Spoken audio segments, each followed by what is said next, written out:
السلام عليكم ورحمة الله وبركاته.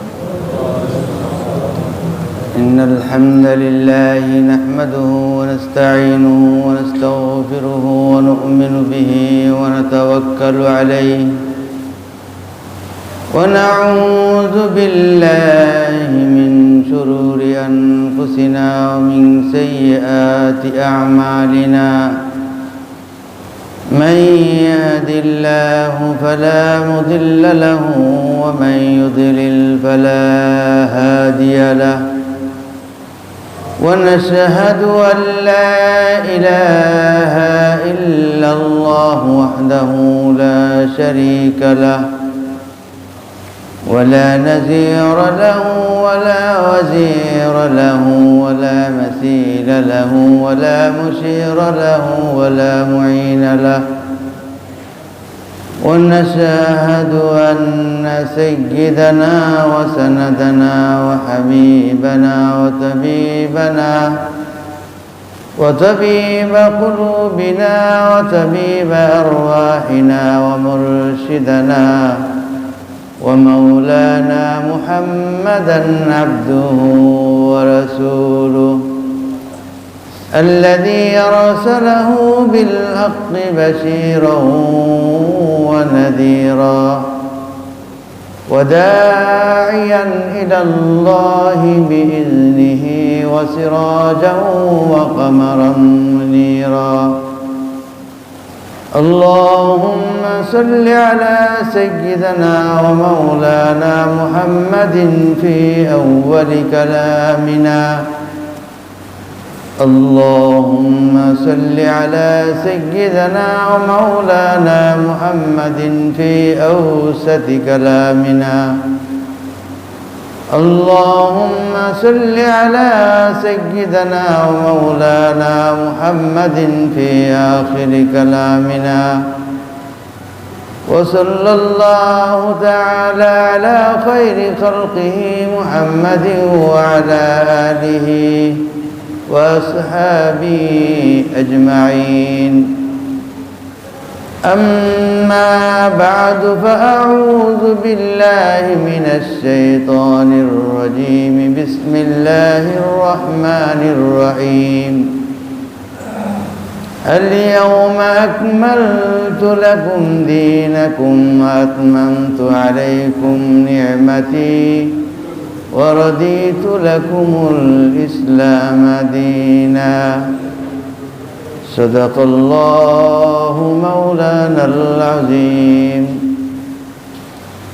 وقال رسول الله صلى الله عليه وسلم: تركت فيكم أمرين لن تضلوا ما تمسكتم بهما، كتاب الله وسنة رسوله، أو كما قال عليه الصلاة والسلام। উপস্থিত মুহতারাম হাজিরিন, ওয়াজিবুল ইহতিরাম হযরত মুসল্লিয়ানে কেরাম, আল্লাহ জাল্লা শানহু লাখ কোটি শুকরিয়া যে আল্লাহ রব্বুল আলামিন এই পবিত্র দিনে আল্লাহ রব্বুল আলামিনের মহান হুকুম জুমার নামাজ আদায়ের উদ্দেশ্যে আল্লাহর ঘর মসজিদে উপস্থিত হয়ে দিনই কিছু আলোচনা করা এবং শুনবার আল্লাহ পাক আমাদেরকে তৌফিক দান করেছেন। এই জন্য আমরা প্রত্যেকেই অন্তরের অন্তঃস্থল থেকে শুকর আদায় করি, আলহামদুলিল্লাহ। আমি কালামে পাক থেকে একটি আয়াত, রাসূল সাল্লাল্লাহু আলাইহি সাল্লামের একটি হাদিস পড়েছি। হযরত নবী আলাইহিস সালাতু ওয়াস সালাম বিদায়ী ভাষণে যখন বলেছিলেন যে আজকে তোমাদের জন্য দিনকে পরিপূর্ণ করে দিলাম। দিন এটা হচ্ছে মানুষের আকায়েদের নাম হলো দিন, আকীদা বিশুদ্ধ হওয়া। আর আমালের নাম হচ্ছে শরীয়ত। দিন হচ্ছে আকায়েদ আর আমাল হচ্ছে শরীয়ত। আকায়েদ হযরত আদম আলাইহিস সালাতু ওয়াস সালাম থেকে নিয়ে যুগে যুগে নবী পয়গম্বর আলাইহিমুস সালাম তাদেরকে পাঠাইছেন। সকলেরই বিশ্বাস এক এবং অভিন্ন। বিশ্বাসের ভিতরে কোনো মতভেদ ছিল না, এবং বিশ্বাসের মধ্যে কোনো নবীদের কোনো তারতম্য ছিল না। সকলেরই বিশ্বাস এক, যে এক আল্লাহ, এক আল্লাহর পথেই তারা মানুষকে আহ্বান করেছে। সেটাই ছিল আল্লাহর হুকুম এবং আল্লাহ তাআলার দিক নির্দেশনা। যত বিপদ আসছে, যত বালা মুসিবত, এই সব কিছুর উপরে তারা, এই এক সত্তার উপরে তারা অটল থাকছেন। বিন্দু মাত্র তাদের আমলের মধ্যে ফরক পড়ে নাই। হযরত রাসূল আকরাম সাল্লাল্লাহু আলাইহি ওয়াসাল্লাম বলছেন, আল ইয়াউমা আকমালতু লাকুম দীনাকুম, আজকে আমি তোমাদের দিনকে পরিপূর্ণ করে দিলাম। অর্থাৎ আমার পরে এই আকীদা এবং বিশ্বাস এর তালিম, এর জন্য কোনো নতুন কোনো নবী আর আসবে না।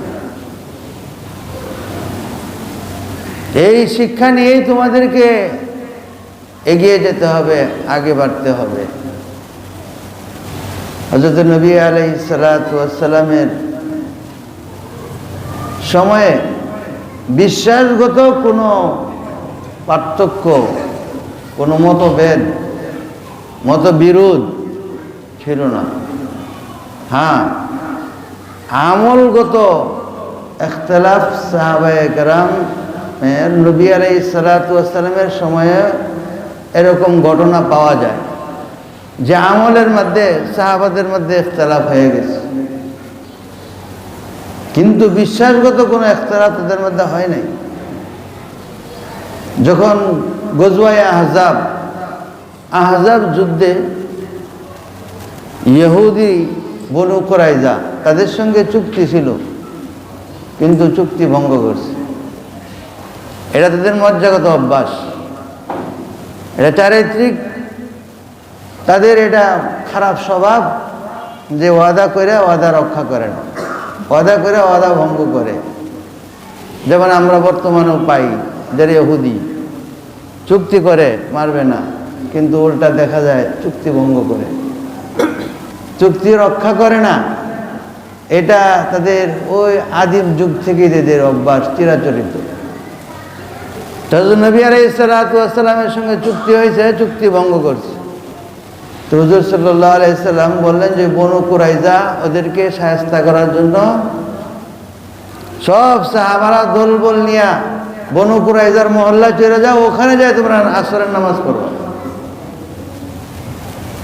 সাহাবারা সবাই দলবল নিয়ে ওই বনু কুরাইজার দিকে রওনা দিছে। কিন্তু যে বনু কুরাইজায় যে আসরের নামাজের নির্দেশ ছিল আল্লাহর রাসূলের, কিন্তু আসরের নামাজের সময় রাস্তার মধ্যে হয়ে গেছে। এখন সাহাবাদের মধ্যে যে হুজুর সাল্লাল্লাহু আলাইহি সাল্লাম বলছেন যে বনু কুরাইজায় যায় আসরের নামাজ পড়তে, কিন্তু রাস্তার মধ্যে আসরের নামাজ কিভাবে পড়ি? তাহলে সাহাবাদের মধ্যে দুইটা মত হয়ে গেল। তারা চিন্তা করে গেলেন দেখুন কি নামাজ পড়বো না নামাজ পড়বো না।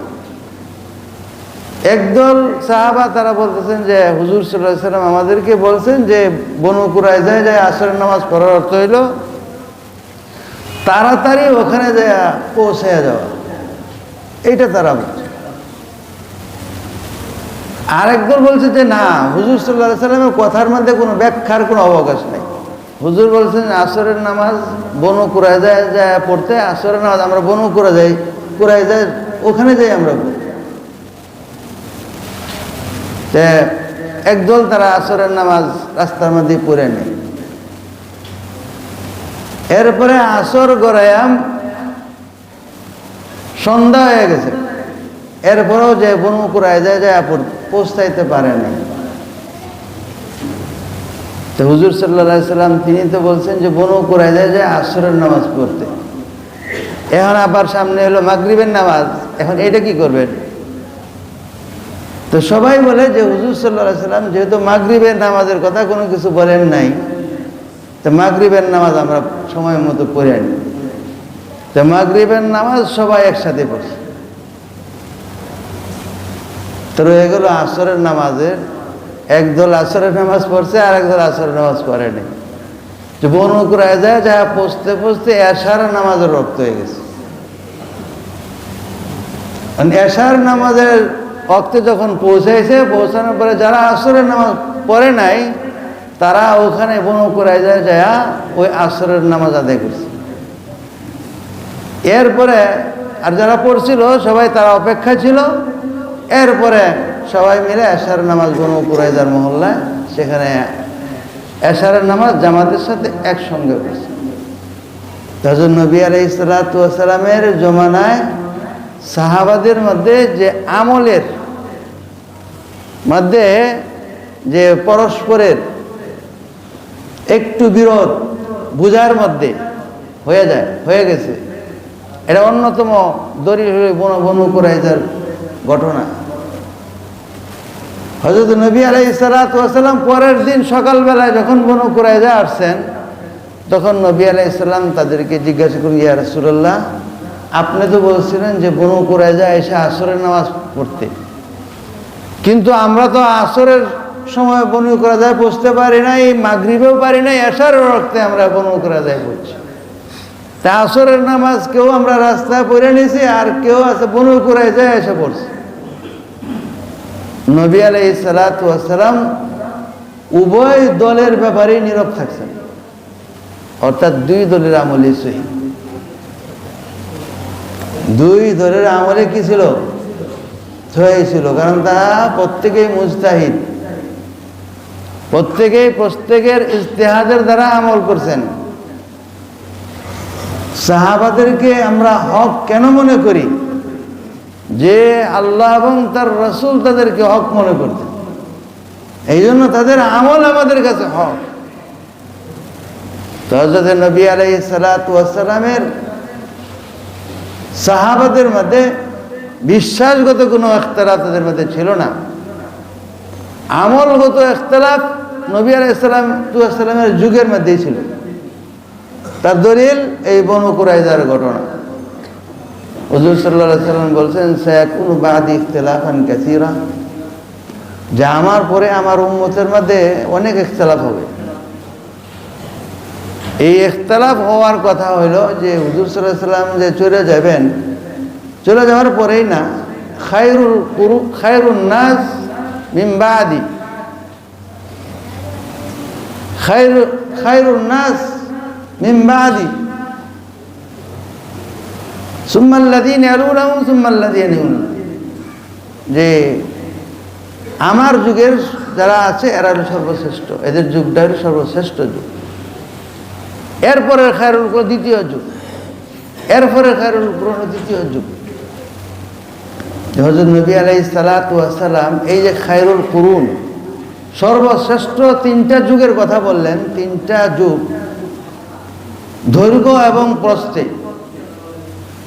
দৈর্ঘ্য কি? যে হযরত নবী আলাইহিস সালাতু ওয়াস সালাম কে যারা পাইছে, হুজুর সাল্লাল্লাহু আলাইহি সাল্লামকে যারা সচক্ষে দেখছে এবং ঈমানের হালতে মৃত্যু হয়েছে, এদেরকে বলা হয় সাহাবা। এই সাহাবাদের যুগ যেখানে শেষ হয়েছে, সেখান থেকে তাবিঈনদের যুগ এর সূচনা শুরু। তাবিঈনদের যুগ যেখানে শেষ হয়েছে, সেখান থেকে তাবিঈনদের যুগ শুরু। এটা হলো দৈর্ঘ্য। আর হলো প্রস্থ। প্রস্থটা কিভাবে বোঝাবো? যে দৈর্ঘ্য এবং প্রস্থ দুইটা একসাথে চলছে, একসাথে এইভাবে যে হযরত নবী আলাইহিস সালাতু ওয়াস সালামের যুগেই প্রায় হিজাজ যে সব মুসলমান হয়ে গেছে, কিন্তু আল্লাহর রাসূলকে দেখেনি। তারা সাহাবী হইতে পারেনি। হযরত নবী আলাইহিস সালাতু ওয়াস সালামের যুগে ইসলাম গ্রহণ করছে, কিন্তু আল্লাহর রাসূলকে দেখে নাই, কিন্তু তারা সাহাবা না। কারণ ইমানের হালতে দেখা, ইমানের অবস্থায় মৃত্যু হওয়া। হযরত সাহাবায়ে কেরাম কোথাও সফরে গেছেন, দাওয়াতে গেছেন, অথবা রাষ্ট্রের কোনো কাজে রাজস্ব আদায় করার জন্য এক শহর থেকে আরেক শহরে গেছেন, এইভাবে যাওয়ার দ্বারা তাদের সাক্ষাৎ হয়েছে। অথচ হুজুর সাল্লাল্লাহু আলাইহি ওয়াসাল্লাম বেঁচে আছেন, সাহাবাকে দেখছেন, সাহাবাকে দেখার দ্বারা সাহাবী হইতে পারে না, কিন্তু তাবী হয়েছে।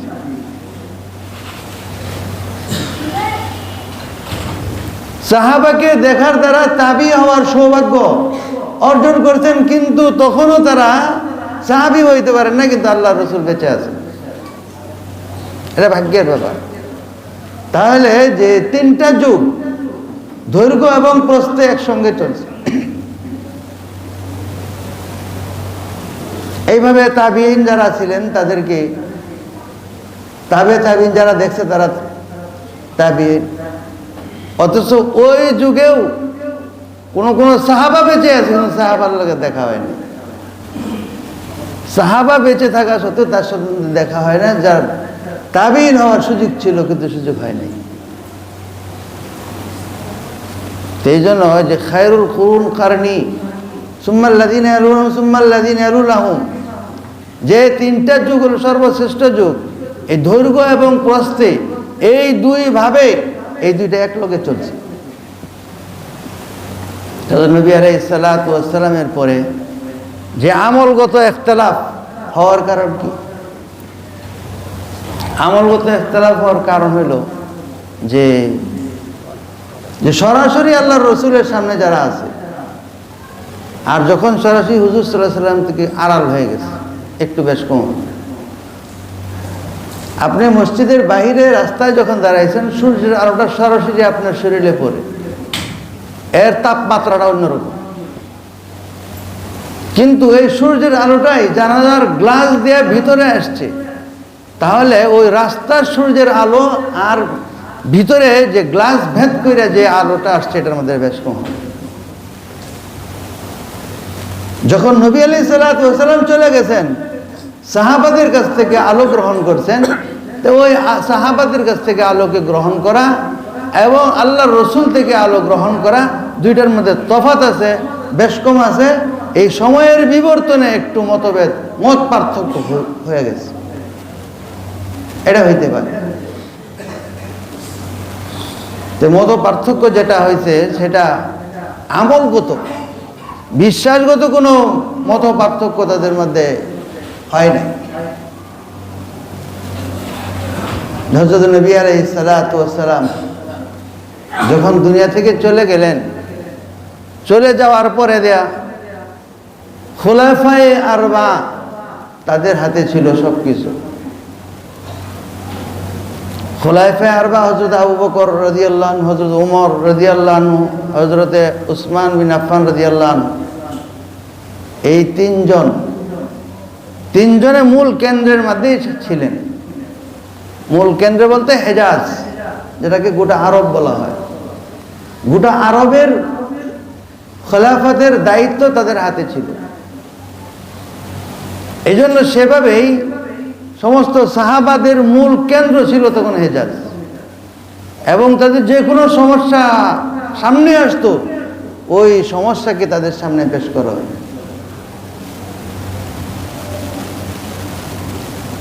তিন খেলাফতের পরে যখন চতুর্থ খলিফা হযরত আলী ইবনে আবি তালিব রাদিয়াল্লাহু আনহু, তার যুগ, তিনি দারুল খেলাফতকে পরিবর্তন করে ইরাকে নিয়ে আসেন, বাগদাদ, ইরাকের বাগদাদে নিয়ে আসেন। হযরত নবী আলাইহিস সালাতু ওয়াস সালামের সাহাবা এবং তিন খলিফা সরাসরি হযরত রাসূল পাক সাল্লাল্লাহু আলাইহি সাল্লামের হাদিসের মাধ্যমেই তাদের মধ্যে দ্বীন এবং দুনিয়া দুইটা সমানভাবে আমল চালাইছেন। কিন্তু জায়গায় যখন ফরক হয়ে গেছে, হযরত আলী রাদিয়াল্লাহু আনহু যখন ইরাকে চলে আসলেন, একটু বেশ কমে গেছে, একটু বেশ কমে গেছে। সাহাবাদের আমলের মধ্যেও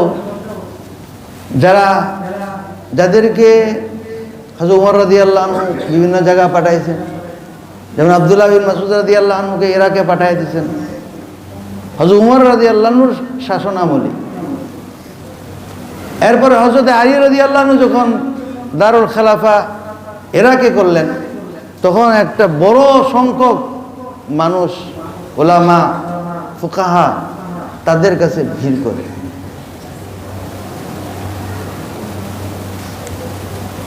হযরত ইমাম মালিক রহমতুল্লাহ আলাইহি তিনি ছিলেন ইমাম ও দারুল হিজরা, যে মদিনার ইমাম বলা হয়তো যাকে। হযরত ইমাম মালিক রাহিমাহুল্লাহ মদিনার মসজিদে তিনি তালিম দিতেন।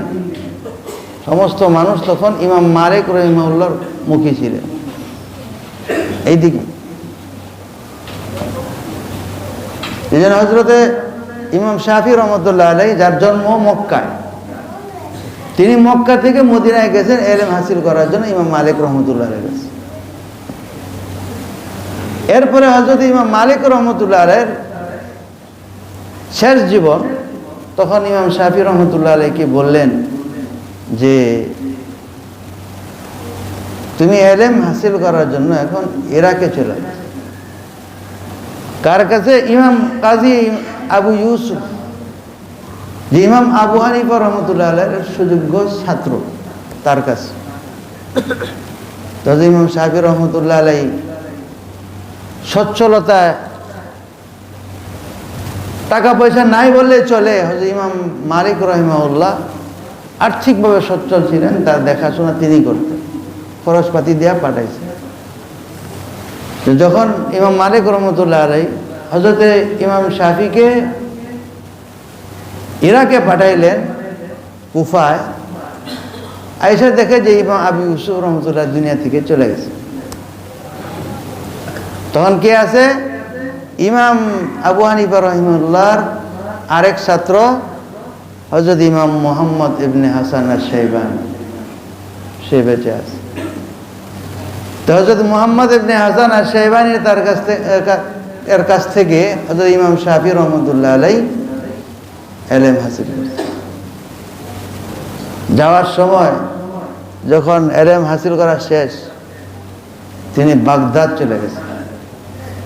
বাগদাদে যাওয়ার সময় তিনি বলে গেছেন যে আমি ইমাম মুহাম্মদ ইবনে হাসান আশ-শাইবানী, যে ইমাম আবু হানিফা রহমাতুল্লাহর ছাত্র, 6 মণ ইলম হাসিল করছি। সুবহানাল্লাহ। কয় মণ? 6 মণ। তো 6 মণ ইলমের কোনো মাপ দেওয়া যায়? এটা তো কোনো মাপ নাই। তো উনি বলছেন 6 মণ ইলমের অর্থ হইল যে যতদিন পর্যন্ত আমি ইমাম মুহাম্মদ ইবনে হাসান তার কাছে পড়াশোনা করছি, আমি যে কাগজের মধ্যে লিখছি এবং এই কাগজগুলোকে একটা উটের মধ্যে উঠাইছি, যে একটা উটে বহন করতে পারে 6 মণ কাগজ বা বোঝা। দেখা গেল যে এই 6 মণ বোঝা আমি আমার উটের উপরে উঠাইয়া এরপরে আমি বাগদাদের দিকে রওনা দিচ্ছি। সুবহানাল্লাহ। ইমাম আহমদ বিন হাম্বল রহিমাহুল্লাহ সেখানে বাগদাদে হযরতে ইমাম শাফি রহমতুল্লাহর কাছ থেকে ইলম শিখছেন। ইমাম শাফি রহমতুল্লাহ আলাইহি সেখান থেকে তিনি চলে গেছেন মিশর, সেখানে 2 বছর ছিলেন। বর্তমান ফিলিস্তিনের যে গাজা, ওই গাজাতে ইমাম শাফি রহমতুল্লাহর কবর। তাহলে এখানে 2টা ভাগ হয়ে যায়, একটা হেজাজ আর একটা হলো ইরাক। হযরত নবী আলাইহিস সালাতু ওয়াস সালামের ইলম 2টা ভাগে বিভক্ত হয়ে যায়। একটা ভাগ হইল হিজাজে, যেটা ইমাম মালিক রহমতুল্লাহ আলাইহিকে ফলো করছে।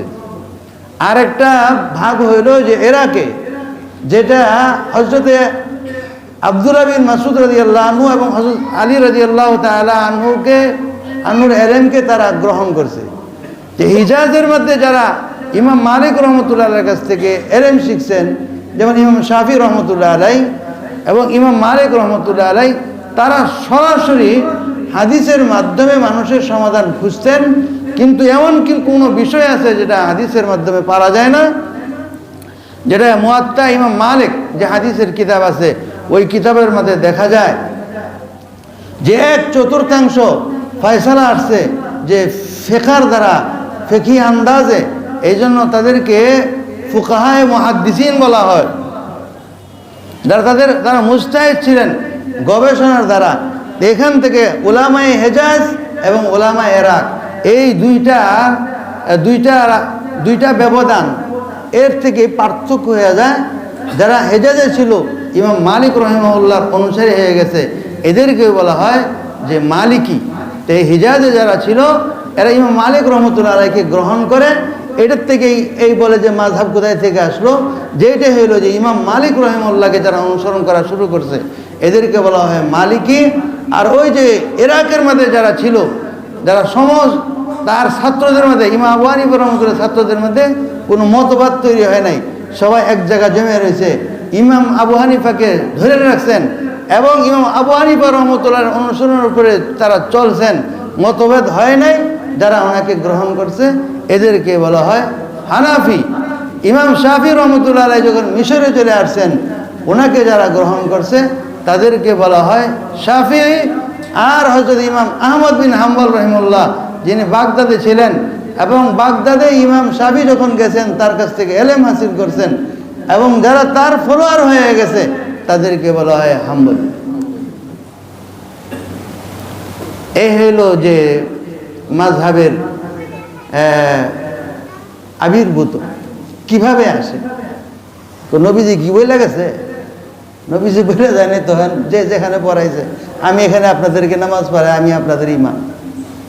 আরেক মসজিদে আরেক ইমাম পড়ায়, ওই ইমাম সাহেব ওই মসজিদের মহল্লার ইমাম, সবাই ওনাকে ফলো করে। কিন্তু ওই জমানা, ওই যুগটা ছিল ইজতিহাদ মুজতাহিদের যুগ। ওই ইজতিহাদ শক্তি আমাদের মধ্যে নাই, যে ইজতিহাদ শক্তি তাদের মধ্যে ছিল। যে ইজতিহাদ শক্তির মাধ্যমে এই হেজাজ এবং এই ইরাক, এই দুইটা বিন্যাসের দ্বারা এইভাবে মাযহাবের উৎপত্তি হয়। এইভাবে এটা উলামারা এটাকে কবুল করে নিয়েছেন। ইমাম হযরতে আব্দুল্লাহ বিন মাসউদ রাদিয়াল্লাহু তাআলা আনহু, তার যে শিষ্য, তার শিষ্যের নাম হলো আলকামা। আলকামার যে শিষ্য, তার শিষ্যের নাম হলো ইব্রাহিমে নখী। ইব্রাহিমে নখীর যে শিষ্য, তার নাম হলো হাম্মাদ বিন আবি সুলাইমান। হাম্মাদ বিন আবি সুলাইমানের যে শিষ্য, তার নাম হলো ইমাম নুমান বিন সাবিত আবু হানিফা। তার শিষ্যরা হলো ইমাম আবু ইউসুফ মুহাম্মদ, এই ইমাম জাফর, ইমাম জুফর ইত্যাদি ইত্যাদি ইত্যাদি। এইভাবে আমাদের সামনে এই মাযহাব এভাবে অনুকরণ হয়ে আসছে। এইটাই হলো আমাদের মূল ইতিহাস মাযহাবের। আল্লাহ তাআলা আমাদেরকে আমল করার তৌফিক দান করুন। ওয়া আখিরু দাওয়ানা আলহামদুলিল্লাহি রাব্বিল আলামিন।